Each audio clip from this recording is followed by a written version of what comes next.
Hello, my crafty friends. It's Andrea from Prairie Sky Papercraft, your independent Stampin' Up! Demonstrator in Manitoba. We're making a snowman card today. I'm so thrilled that you could join us for the 12 days of Christmas. I'm going to do two versions of this card. The first one will be a quick and easy card that is perfect for beginner stampers or somebody who doesn't have a whole lot of supplies. And then we're going to step it up a little bit for those who have maybe just a little bit more experience or a few more supplies in their craft stash. Now, I've got Snowman Season. I've had this one for a couple of years. I love the stamp set, and it is very well used. I'm going to be stamping in Memento Black, and I've got two of the watercolor pencils at the ready. This is the little guy that I'm going to be stamping today, but I love all of these. And there's actually a punch that goes with the set as well, that punches out this guy, or you can just punch it out yourself. I've done it on white paper and then just colored in the elements, but we're not using the punch today. We're just using the stamp set. So find our little guy. Now my stamp, as I said, has been very well used. So it is discolored a little bit, but no worries. It will stamp perfectly fine. And I do wash my stamps every single time that I use them. I either use my Stampin' Scrubber, which is a hinged contraption that has a wet side and a dry side. So you wash it on the wet, excuse me, with the Stampin' Mist, and then just dry it off on the other side. So I'm just going to stamp this guy right at the bottom. This paper is cut to 4 1/4 by 5 1/2. Now when you stamp, you press straight down and then lift straight up. You don't want to wiggle or jiggle, because if you do, you're going to get discoloration, or it's going to look ghosted. So you want to try to avoid that. So our little guy is stamped here. I'm just going to color in the band of his hat. I've got Night of Navy here. And for his nose, I am using Pumpkin Pie. So we're just going to give him a quick color. Now, Stampin' Up! Also makes Wink of Stella, which is glitter in a brush. It is absolutely lovely, and it adds just a little bit of sparkle and dimension, whoops, to all of your project. Not really sure why the brush didn't come out. There we go. So it's in the brush. All you need to do is brush where you would like to apply the color. Now, if you're using a water-based ink like Memento or any of the Stampin' Up! Inks, you can actually watercolor with it as well, and it'll give your project just a little bit of shimmer and shine. Okay, so there's our little guy. Done. Super quick, super easy. And then if you wanted to, you can stamp your sentiment on the card and then just attach it to an 8 1/2 by 11 piece of cardstock folded in half, and then decorate the inside with a sentiment or with some additional stamping, or however you would like. And I just use the bone folder so that I get a really nice crisp edge. But we're going to step this guy up a bit, and I'm actually going to cut elements of this as well. So I'm just going to let that off to the side for now. Now I've got Night of Navy here. One of the things that I love about Stampin' Up! Is, and actually one of the first things that I did at one of my very first classes that I ever attended, was heat embossing.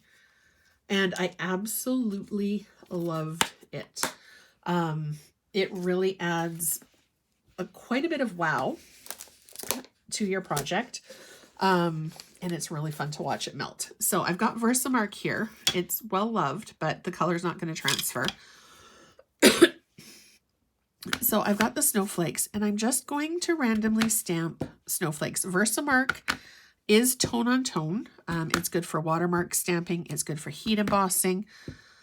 If you hold it up to the light, you can kind of see a little bit better where you've already stamped. Now, I'm not going to do complete coverage, and you can move your stamp around as you're doing it as well. So I'm just going to put a little bit here, and I think one more down below on the corner. And then this is where the magic takes place.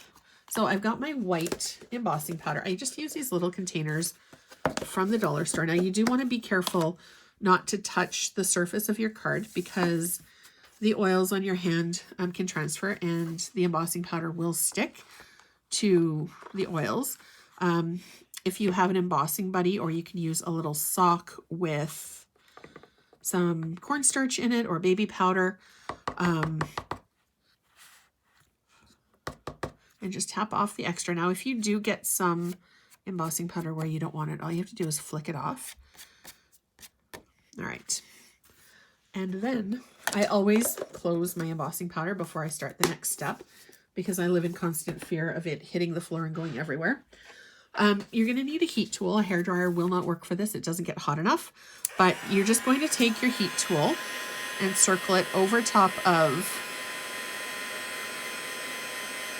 your snowflakes, and you'll be able to see as it starts to melt. You do want to keep it moving constantly. So you can see it's starting to change color and it's starting to change texture a little bit. And you want to have sort of that glossy look.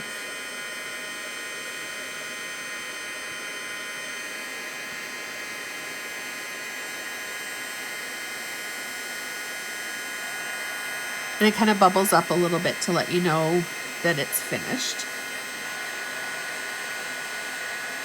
Now this is very hot when it finishes melting. So you don't want to grab onto your project right away. I like to just flick it a few times just to let it cool off. And when the backside is cool to the touch, then I know that I can touch the snowflakes, no problem. If you do get a bit of a bend in the paper, it's just the moisture coming out. All I do is flip my project over and then heat the other way so that it starts to bow out that way as well. All right, so hang my heat tool back up where it belongs.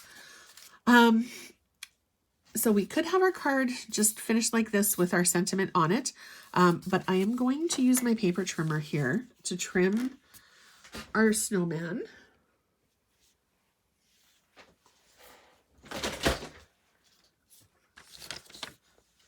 And I've got the Stampin' Up! Trimmer, which I love. It has the cutting blade and the scoring blade. So when you're doing card bases, you can line it up to 4 1/4 or 5 1/2 and then just run your score blade and you'll get a perfectly straight score every time. So I'm going to kind of eyeball this. So this is 2 3/4. And I always cut from the bottom to the top because if you go bottom or top to bottom, there's a chance that your stuff could shift. But if you're pressing into the guard, then it doesn't go anywhere. And then you can also tell in the cutting line where your project is. If you see any ink, you need to move it over a bit if you don't want to cut it. Let's see, I think that's good. Bottom to top again. And then I'm just going to take my scrap piece here and I'm going to cut about an inch or so for my sentiment piece.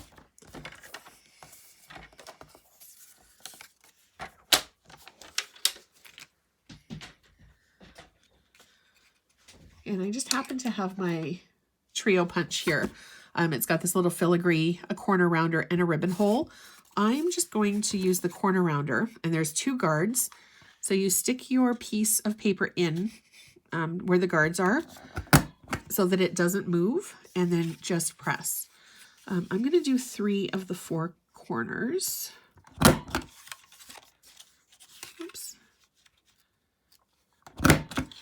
Just to have that little bit of visual interest there. And then we're going to put our card together. So this is going to be, let's see, I think it's going to be it's going to be a vertical card today. I've got some dimensionals, which are just foam dots, which I'm going to put on the corner of my snowman. This just pops it up a little bit, and you can actually stack them. So if you want something to stand up just a little bit more, if you put 2 on top of each other and just peel off the backing and then stick the other one on, it'll stack up really, really easily. All right, problem child here today. There we go.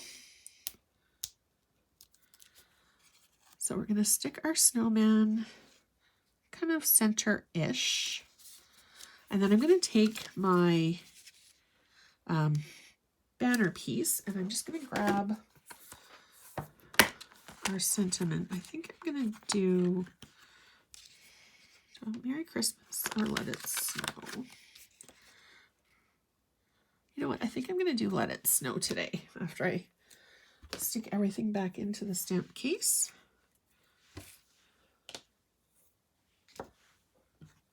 There's nothing more frustrating than having a stamp go AWOL, which has happened more than once. All right, and then ink up our Let It Snow. I'm using the Memento as well, but again, if you wanted to, you could use any of the Stampin' Up! Colors that you wanted to. Okay, straight up, straight down. And then I think I'm actually going to cut this a little bit smaller.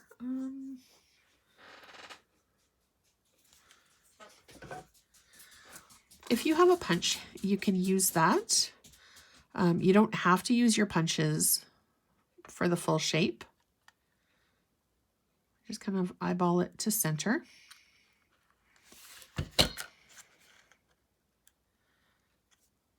And then I give it just a half press to make sure that everything is lined up where I want it. You have a little bit of wiggle room. Okay, that looks good. And then just press. Make sure that your fingers aren't anywhere near any of the mechanism, because if you pinch it, it does hurt and you can get a blood blister. Okay, so we've got our Let It Snow here. I'm just going to attach that with our regular Stampin' Seal adhesive. I'm just going to run a couple of strips and place it down here. And then what I'm going to do is grab a couple of these gems. They come in silver and they come in clear. And there's the circle, the diamond, and a teardrop, raindrop shape. I'm going to use the clear one and my Take Your Pick tool. This thing is life for me. All you need to do is just, press it on. Might not have enough putty out. Just let the putty extrude, and when it starts to come out, I just back it off a bit so that it doesn't keep coming out. And then just use your Take Your Pick tool to pick it up and place it exactly where you want on your project. So it's really quick, really easy. And then to place our card onto our card base, I'm just going to simply run adhesive. I like to do adhesive just on the long sides. I know some card makers do all the way around or do 2 strips and 1 in the center.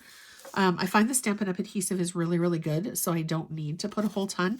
But what I like to do when I'm putting my card together is line up the corners on the spine of the card and then press down. I either line up the top corner first or the bottom corner, and then press down, because that way, if for some reason you haven't cut your card exactly even, you can just go back and give it a quick trim, lining it up with the card base.